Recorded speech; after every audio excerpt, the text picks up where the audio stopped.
హనుమకొండలో kidnap కేసును పోలీసులు ఛేదించారు. వారం రోజుల క్రితం బ్రాహ్మణవాడలోని 16 ఏళ్ల కుర్రాడిని దుండగులు కిడ్నాప్ చేశారు. బాలుని భద్రాచలం అడవులో నిర్బంధించి 12 లక్షల రూపాయలు డిమాండ్ చేశారు. పోలీసులకు చెబితే కుర్రాడిని పెట్రోల్ పోసి నిప్పు పెట్టి చంపుతామని హెచ్చరించారు.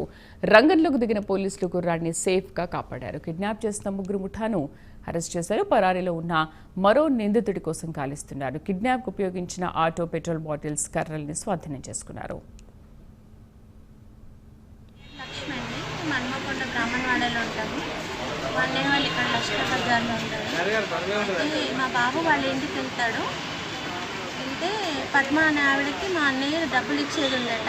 అది మనసులో పెట్టుకొని మా బాబుని కిడ్నాప్ చేసింది. 4వ తారీఖు 12ంటికి మా బాబుని ఆటో తీసుకొచ్చి 4 మనుషులను తీసుకొచ్చి కిడ్నాప్ చేసిందండి. తీసుకెళ్ళి భద్రాచలం అడవులలో పెట్టి మాకు కాల్ చేసింది.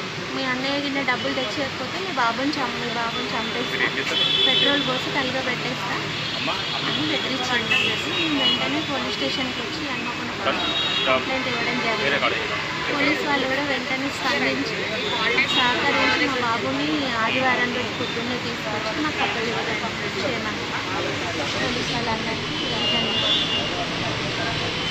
నా పేరు బ్రాహ్మణవాడలో 4కి మా తమ్ముడు కిడ్నాప్ చేసి పద్మానే తాను తీసుకొని వెళ్ళి ఆయన భద్రాచలం అడవులలో తీసుకెళ్ళి ఆయన ఫుల్ టార్చర్ చేసి కొట్టడం, తిట్టడం, ఫోన్ చేసి మాకు 12 lakhs ఇవ్వాలి, 12 lakhs ఇవ్వలేదంటే మా తమ్ముడు పెట్రోల్ వచ్చి తగ్గ పెట్టాలని చెప్పారు. మేము ఆ రోజు నైటే మళ్ళీ పోలీస్ స్టేషన్కి వచ్చి కంప్లైంట్ ఇస్తే వాళ్ళు మా కంప్లైంట్ తీసుకొని మాకు వాళ్ళ పోయిన సండే మా తమ్ముడు తీసుకొచ్చేసి అందరూ పోలీస్ స్టేషన్.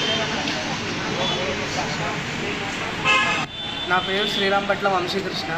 నేను ఇక్కడ రమణ అనే ఆయన దగ్గర పనిచేసేది. మాకు దూర బంధువు అవుతాడు, మామయ్య అవుతాడు.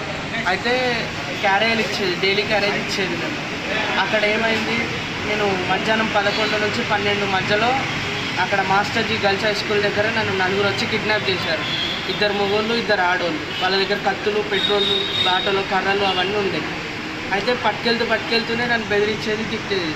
తర్వాత అక్కడికి భద్రాచలం అడవులలో పట్టుకెళ్ళి 8 రోజులుగా వాళ్ళ కస్టడీలో ఉంచుకున్నారు. మా మమ్మీ వాళ్ళకి ఫోన్ చేసి ఊరికే పెట్రోల్ పోస్తాలుగా పెట్టేస్తాం, ఏమైనా 12 లక్షలు ఇస్తారా అయ్యారా అని